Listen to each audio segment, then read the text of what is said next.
Welcome to the Rice Stick Podcast. My name is Yamin Trung. I am your host, and surprisingly, this is the second time I'm doing this podcast. I have to here with me is one of my lovely friends right here, Lily. Say hi, Lily. Hey, The last time I had to do this podcast, it was for a multimodal project also. But last time I can talk about anything. But this time I have to talk about my research paper. And coincidentally enough, Lily over here also did it on the same topic as I did, which was designer babies. Though we have some counter point of views. So, what did you write about on your paper that's different from mine, Lily? so basically, my thesis on my research paper on genetic engineering was more of an emphasis on pushing for genetic modification. Rather than yours, I think yours was on meeting like a middle or compromise, just looking at both sides, right? Indeed. My point of view was that genetic modification should be limited to certain situation, but Lily believed that we should push for it no matter what. So, what are some of your support argument there, Lily? Because I have some really good one here too. Oh, well, the benefit of genetic modification would be that we could eradicate diseases, genetic diseases, and make sure that they don't even occur in the first place. And that would reduce suffering for us as society as a whole, which is the Mm, obvious benefit of genetic engineering. But then there comes a conflict when it becomes enhancement or the creation of designer babies. And a designer baby is basically a baby that has been genetically modified to like a parent's preference or like before they were born or anything like that to make sure like that they obtain the genes that the parent desires before they're born. So it's not really like, like a lottery. Funny enough, this idea of genetic modification has been a field of science that has only been explored in the past, I would say, was it 7 years, right? Basically, before that, there were two machines that would help scientists work with DNAs, which was ZFNs or talons. Each one of them have their own flaws, and based on my research, ZNF are effective but are way more prone to making mistakes, which result in failure in the embryos. And by the way, when they were being tested, they were tested on animal, not human. And while talents are a lot safer, they are limited and repetitive in what they can be altered. So basically, they can only target specific DNAs. So that has been a while since like the late 2000s. But in the early 2010, a new technology was invented, which was called CRISPR. And basically, it can do what ZNF and talents can do effectively without the downsides of either of them. So, as of 2017, an article stated that CRISPR was used by scientists in China to be able to completely delete two genes from early stage goat embryo that suppress both hair and muscle growth. The result was a goat with longer fur and larger muscle. So, the idea is that as of right now, the scientific community is debating on whether we can use this on human, which is very interesting. I found some article talking about that. So first off, there's the opinion of sex selection. The article "The Case Against Perfection" by Michael J. Sandel argued that sex selection is one of the many aspects a child that can now potentially be decided by parents where it is born with the technology like CRISPR. The process can come down to either studying or picking the correct embryo with the favored sex while discarding the other. So, what are your thoughts on that? I don't see it how is any different if you want to select the sex of like your child because some parents like maybe they have like a few daughters and they just want like a son, to like carry on the business or anything like that. I don't see it as a problem. It's the same thing if somebody adopts a child and they're looking to adopt a baby boy. I don't see it as Mhm. anything different except that they want their genetic traits within the child, which is reasonable. Another case that was argued was a muscle mass increase. So we mentioned earlier about the goat, how the scientist was able to remove the DNA that prevent muscle growth, and basically it came out with a goat that looks like it was on steroid. Well, that can be replicated on a human to a certain degree. So it's basically steroid without any downsides. The only problem is that if people can do this, then how is it fair in the sports scenes? For sports, basically. Yeah. I mean, obviously, with genetic engineering, it's a little bit complicated when it comes in contact with enhancement.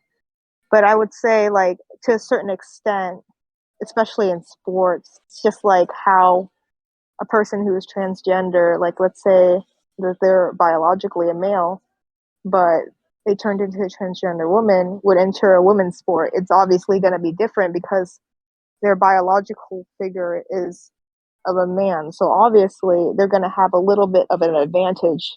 So obviously in sports it's going to be different. I think it's perfectly fine because we already have these like medicines and all these like chemicals that you can just already enhance your body. I just think this is just a little bit of a next step up. All right. So another case mentioned was that memory enhancement and IQ enhancement. The problem that the case against perfection found was that these things was designed to help with people with Alzheimer's or memory disorder. But again, what is stopping people from buying it just for, being smarter, being able to memory better? And researchers found that these enhancement can be passed down generation to generation. In the future, if this ever become a thing, people will be branch off into two sub like categories of people: the people who were able to purchase the memory enhancement and the people who didn't. So people who didn't would become subhuman, would create discrimination. How does that argument change your perspective? Honestly, I could see it as more as making us actually closer as a society because if you can eradicate all these things such as like dyslexia or ADHD and like children and everything, it would give everybody a same equal opportunity. It would actually bring people together. How would that bring equal? Wouldn't that divide the class even more? Because the rich can always purchase it for their children or put it on their children so that they can be smarter, faster, stronger, while the poor or the middle class who can't afford it or have to spend a fortune on it to go in debt for the future of their children. Well, there, How is that making people more equal, in your opinion? well, there's already been like a program that's gonna make genetic engineering cheaper than usual. It was like the Human Genome Project, I believe, and it was gonna make it accessible for everybody if genetic engineering was a thing. So your argument is that if it were made cheaper, more people would have access to it, right? Yeah. Obviously, it's going to be made a little bit cheaper because we already have, like, in healthcare, we always have these, like, medicines and all these types. We have insurance that covers the medication and makes it cheaper for us. So obviously, if genetic engineering becomes a thing, there would definitely be an insurance side to it. Okay, so what if, let's say, America in this scenario, America is the head in the Department of Genetic Modification. 60% of Americans are genetically modified and they are equal to each other. But how does that affect other country? Will this be like the next arm race, or how does lesser third world country or countries that is not as wealthy as America will compete with that? And also, you like right now, you already seen there's like 50% of Americans are against immigration. They are very patriotic. In my opinion, that would affect how American would see the other people from the country, because human nature stated that we are selfish beings. And if we add that to patriotism, do you think that in the future, American who are genetically modified could suppress or oppress other countries? I don't believe so because obviously, right now, since we aren't a third world country and we have the resources, and privilege that many other third world countries do not have, like smallpox, like scarlet fever, like it doesn't exist here. But if you go to like another country, a third world country, it exists there because they don't have the vaccines provided for them. But obviously, we're trying to help and assist them. We bring healthcare workers over there. We try to get them vaccinated. We try to give them the resources they need. So I don't think as a society we're going to think less of them. We're going to try to help them. So it's about conscience, right? Yeah, obviously, if we have the resources, we're going to try to help these third world countries. I mean, I don't know if you know this, but America has always been like a global cop trying to like look over other countries and kind of get into their business. So, yeah. That is true. As of now, the general public's opinion on genetic modification based on a lot of interview and research is that 80% of them do not support genetic modification. So, what do you think can change that opinion for the general? I think the general public honestly isn't really educated on that fact. And honestly, it's the same thing with every single piece of new technology that we have. Like, obviously, people are going to be scared of it. It's the same thing when we had machines and robots. Everybody was fearful that these robots were going to like, take over the world and like take over our jobs and everything like that, you know? When car was first invented? Yeah, or like when cars were first invented, like people are obviously going to be scared of new technology, but eventually they'll like come to the middle and come to terms with it. So basically, the new generation is going to adapt to it. Yeah, I would say the newer generation is going to adapt, and that's just going to be their normal. Mm.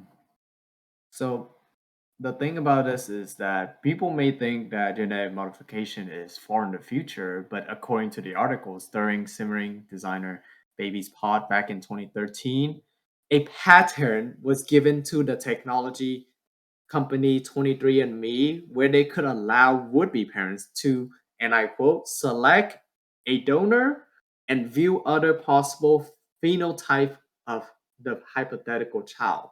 Well, the idea itself is for the parents to just take a look at all the option of what their child will have in terms of genetic without actually picking it out.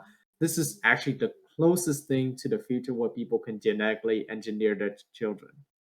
So, with the future being so uncertain for genetic modification, which side do you think will come out? I think eventually genetic engineering is going to be allowed. Yeah. Yeah, I think eventually. Well, unfortunately, we will have to cut short our conversation and argument. Do you have anything left to say for the listener about genetic modification? Any opinion on why your argument is the correct one? For genetic modification, I mean, like we already know the facts that this can help bring people together and can help eradicate diseases. So I think that it should be allowed and it should be regulated in some cases, like considering like sports, like professional sports teams or anything like that. I don't think that we should let like the fear or like the hypothetical like what ifs genetic engineering, like what if people are discriminatory against those who are not enhanced. That's more of a hypothetical thought. We don't even know that for sure yet, but we know for sure that this technology can help people. Okay, so this is just for shits and giggle, but what would you have wanted if your parents were genetically modified you? Oh, I would wish to be smarter. What a genetic question. I want to be taller. I've come to terms with my height. I would probably want better genetics when working out too, so you know I can get a real nice six pack. That's fun. I just want to be taller and maybe smarter. Better memories. That'd be really nice. If I was smarter, I would have more time sleeping. Yes. Less time doing this bull honker. I'm just kidding. This project is way better than actually doing the research paper itself, wasn't it? Thank you for being here, Lily. Hmm. And yeah, your argument was very convincing. I am new. My paper was neutral on it, and your argument was more on the sides of let's push for genetic modification. We need it. It will advance human into the next evolution, right? Yeah. So yeah, this was very interesting to talk about. You have a great day, Lily. You too.